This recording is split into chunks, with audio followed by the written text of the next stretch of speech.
Joining us now is Jamil Jaffer, founder and executive director of the National Security Institute. Jamil, Qatar is an American ally and partner. It hosts a U.S. military base, but Israel's also an American ally. Here's how the president is reacting. We are not thrilled about the way that went down today. Did they notify you in advance, Mr. President? Did Israel tell you in advance? No. So you were caught by surprise, sir? I'm never surprised by anything, especially when it comes to the Middle East. I was very unhappy about it, very unhappy about every aspect, and we got to get the hostages back. But I was very unhappy about the way that went down. So the U.S. isn't happy. Qatar's angry, taking legal action. What was Israel's calculation in taking this action?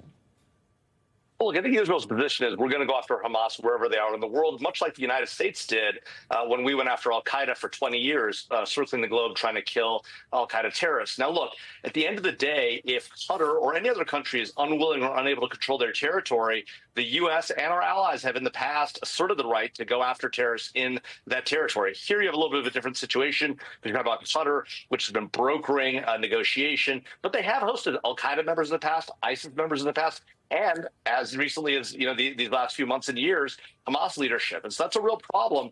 And now taking a military strike, which is different than conducting covert action or a kill type mission, that can make a difference. And so conducting a military strike on another nation's capital can obviously raise significant concerns. What is the U.S. role now moving forward, and what comes next?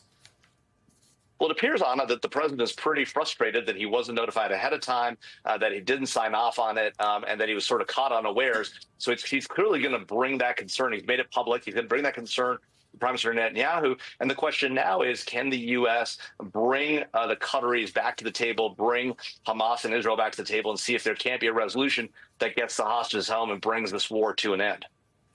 Jamil, turning back to Poland and those downed Russian drones, Ukraine's foreign minister says this is Putin testing the West. He writes, quote, a weak response now will provoke Russia even more, and then Russian missiles and drones will fly even further into Europe.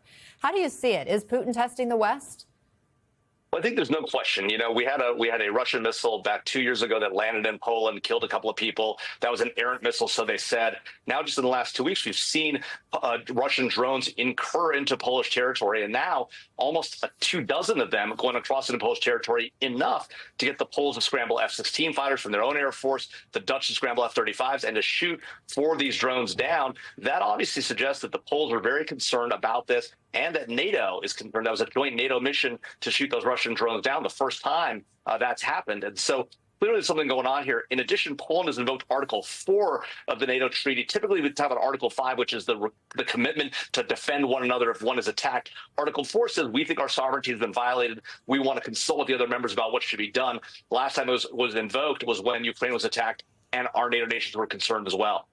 As Raf brought us, we just saw the president post on social media, quote, what's with Russia violating Poland's airspace with drones? Here we go, exclamation point.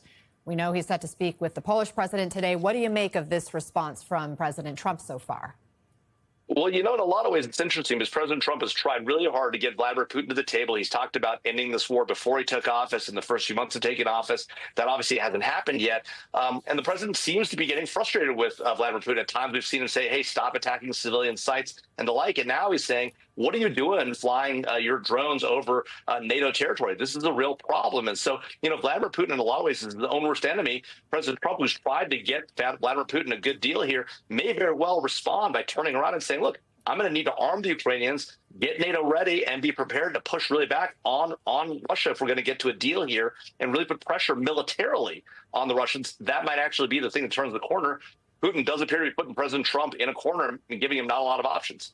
Jamil Jaffer, thanks so much for joining us. Appreciate your insights.